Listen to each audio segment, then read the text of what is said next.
Welcome to the 125th episode of the hot issue. दोस्तों, सबसे पहले तो ये कि आप जानते हैं कि 2 रोज़ कबल जो पाकिस्तान के कब्ज़े वाले जम्मू कश्मीर में जो जनरल स्ट्राइक हुई और पूरे जम्मू कश्मीर का जो इलाका कब्ज़े में है उसमें जो मुजाहरे हुए उनका फोकल पॉइंट बना था आज़ाद पतन। आज़ाद पतन पुल जो है वहाँ से एंट्री पॉइंट है पाकिस्तान और पाकिस्तानी कब्जे वाले जम्मू कश्मीर का। तो उस एंट्री पॉइंट को बंद करके वहाँ धरना दिया गया। पुलिस ने लाठीचार्ज किया, हवाई फायरिंग की और कुछ दोस्त कह रहे हैं कि डायरेक्ट फायरिंग की और आंसू गैस का इस्तेमाल किया। तो वहाँ पे तसादम जो हुआ उसके नतीजे में फिर मुजाहिरीन जो थे, प्रोटेस्टर्स, उन्होंने पाकिस्तानी पुलिस जो थी या आज़ाद कश्मीर पुलिस जो भी कह लें उसको रिटेलिएट किया, उनको मारा पीटा और इतना मारा कि वो भाग के पाकिस्तानी जो इलाका है उसमें चले गए पुलिस वाले और उन्होंने अपनी जान बचाई। इस दौरान पुलिस स्टेशन को आग लगा दी, उसके अंदर मोटरसाइकिलें थी उनको भी आग लगा दी, फर्नीचर तोड़ दिया। यानी कि बहुत कामयाब तरीके से पाकिस्तानी कब्जे वाले जम्मू कश्मीर के लोगों ने जो है वो पाकिस्तान की जो पपेट गवर्नमेंट है POJK में उसको भी ये संदेशा भेज दिया कि भाई आप किसी लल्लू पंजू के साथ डील नहीं कर रहे, हम सीरियस हैं, हम POJK के अवाम हैं और हम महंगाई से तंग हैं, हम बिजली के ना होने से परेशान हैं, तो आप हमें बिजली भी दें, रोटी का भी बंदोबस्त करें।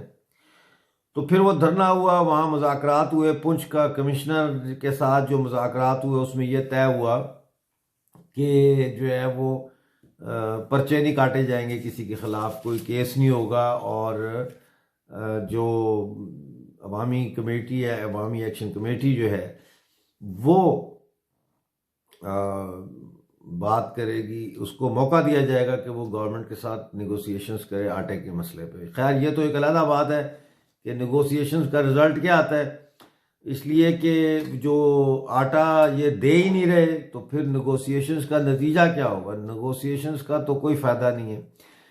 आपको याद है कि ये कहा जाता है कि जंग मुज़ाकरात की मेज पर आने का एक तरीका है, यानी जंग is war is continuation of negotiations in a different manner. तो ये जो जंग है, इस जंग के ज़रिए जो अवाम है वो दोबारा नेगोशिएशन की टेबल पे आ गई, तो ये नेगोशिएशंस फेल हो जाएगी और फिर जंग होगी। दोस्तों और साथियों, मैं आपको बताता चलूं कि लाइन ऑफ कंट्रोल पे भी अब आटे की किल्लत जो है वो बहुत शिद्दत इख्तियार कर गई है और मंढोल में मुजाहरा हुआ है, यानी लाइन ऑफ कंट्रोल पे जो इलाका है मंढोल का, वहाँ के बाज़ार में बड़ा सख्त एहतजाजी मुजाहरा हुआ है। उन्होंने कहा है कि अगर हमें यहाँ पे आटा फराहम ना किया गया तो फिर ये मुजाहरे जो है पूरी लाइन ऑफ कंट्रोल में फैल जाएंगे। अच्छा, ये पाकिस्तान के लिए स्ट्रेटेजिकली बहुत डेंजरस है और अगर इसका फ़ायदा इंडिया उठाना चाहे तो फौरी तौर पर उठा सकता है, क्योंकि अब POJK जो है वहाँ पे लॉ एंड ऑर्डर जो है वो बिल्कुल पाकिस्तान के भी हाथ से निकल रहा है और जो पपेट गवर्नमेंट है उसके भी हाथ से निकल रहा है। तो आप अगर तारीख उठा कर देखें तो आज तक कि जितने भी कोई इलाके आज़ाद हुए हैं जिन पर दुश्मन ने कब्जा किया हुआ था, तो वो बेहतरीन टाइम वो होता है जब वहाँ की लोकल पॉपुलेशन जो है वो अपने जो आका है या जिसने उस पर कब्जा किया है उनके खिलाफ उठ खड़ी हो, और वो सिचुएशन हमें नज़र आ रही है पूरे पाकिस्तानी कब्जे वाले जम्मू कश्मीर में, बिलखसूस अब line of control which is very sensitive area. अब मंडोल का मसला ये कि इनका जो कोटा है, इनके लिए एलोकेशन जो होती है गंदम की यानी गेहूं की 145 टन है, लेकिन इनको 85 टन दी गई है। तो 85 टन से तो ये गुजारा नहीं होता, नियरली हाफ उन्होंने कम कर दिया। तो वहाँ लोग कह रहे हैं कि जी यहाँ तो फाके पड़ रहे हैं। अच्छा, आप जानते हैं कि ये ऐसी जगह हैं जहाँ पे कोई सुपरमार्केट तो है नहीं कि आप सुपरमार्केट से जाके कुछ चीज़ें ले आएँ और अपना गुजारा कर लें। तो ये तो देहाती इलाके, यहाँ आटा जो है गेहूँ ये स्टेपल डाइट है और बेसिक नेसेसिटी है। यानी अगर हम गांव में जाएं तो वहाँ पे एक प्याज का गंडा लेके उसको तोड़ा जाता है और रोटी के साथ उसको खाते हैं, तो वहाँ भी गेहूँ है। अगर चटनी बना के चटनी के साथ खाते हैं, वहाँ भी गेहूँ है। अगर सालन बनाते हैं तो सालन के साथ भी, रोटी के साथ ही सालन खाएंगे।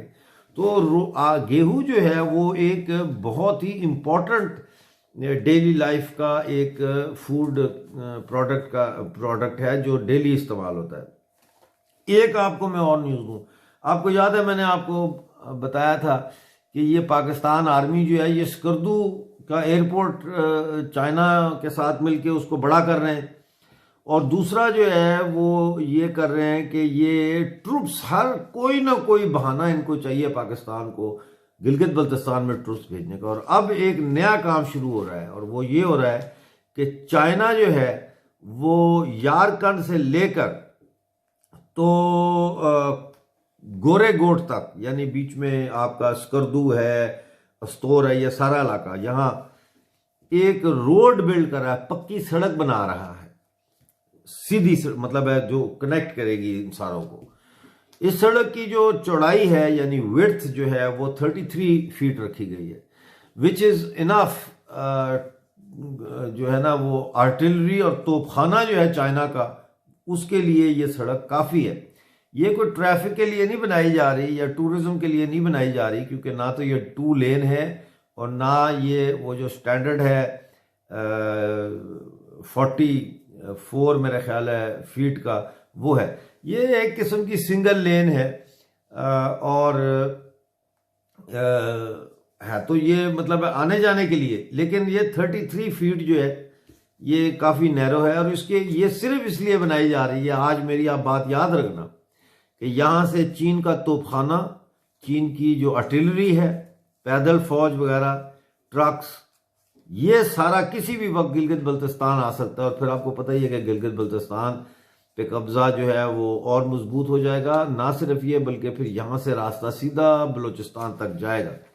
चाइना जो है वो, मुझे लगता ये है कि चाइना अपनी फौजें जो है वो अब इस्तेमाल करने का सोच रहे हैं होंगे बलूचिस्तान में, ऑल्दो कि उनको सी पैक की वजह से वहाँ काफ़ी नुकसान हुआ है, क्योंकि बलूचों ने जो है वहाँ पे काफ़ी जो है इनका मुकाबला किया है। और बलूचिस्तान की बात हुई तो मैं यहाँ पे जिक्र करता चलूँ केच का जो इलाका है, वहाँ पे बहुत बड़ी तादाद में पाकिस्तानी जो पैदल फौज है वो अब ऑपरेशन का हिस्सा बन चुकी है। कल गोरकोप में ऑपरेशन किया गया और सैकड़ों की तादाद में फौजी जवान जो है वहाँ पे इनके काबजीन के ये वहाँ दाखिल हुए और इनको सपोर्ट थी गनशिप हेलीकॉप्टर्स की। तो ये सारी सिचुएशन जो हम देख रहे हैं पाकिस्तान की, पाकिस्तान हो रहा है डिटोरिएट। मैं उम्मीद करता हूँ कि अफगानिस्तान और भारत की सरकारें जो हैं वो इस सिचुएशन को मॉनिटर कर रही होंगी बड़े क्लोजली, क्योंकि यही वो टाइम है जब अफगानिस्तान और पाकिस्तान और हिंदुस्तान मिलकर ना सिर्फ ड्यूरेंट लाइन जो है जो अंग्रेज़ों ने बनाई थी उसको मिटा सकते हैं, बल्कि लाइन ऑफ कंट्रोल को भी मिटा सकते हैं। जिस तरह अफगानिस्तान के इलाके एक्सक्यूज़ मी, जिस तरह अफगानिस्तान के इलाके आज पाकिस्तान के कब्ज़े में हैं, उनको छुड़ाने का भी इससे बेहतरीन और कोई वक्त नहीं है। जब पश्तून तहफ़्फ़ुज़ मूवमेंट जैसी पश्तून नेशनलिस्ट मूवमेंट जो है वो पूरे खैबर पख्तूनख्वा में फैल चुकी है, उनकी हमायत उनको हासिल है बहुत ज़्यादा, और आर्मी के ख़िलाफ़ बहुत ज़्यादा डिसकंटेंट है। कोई दुनिया की फ़ौज जंग नहीं जीत सकती अपनी आवाम से। इसी तरह भारत जो है 22 अक्टूबर 1947 में जो भारत के इलाकों पर कब्ज़ा हुआ, उनको छुड़ाने के लिए शायद इससे बेहतर और कोई वक्त नहीं होगा।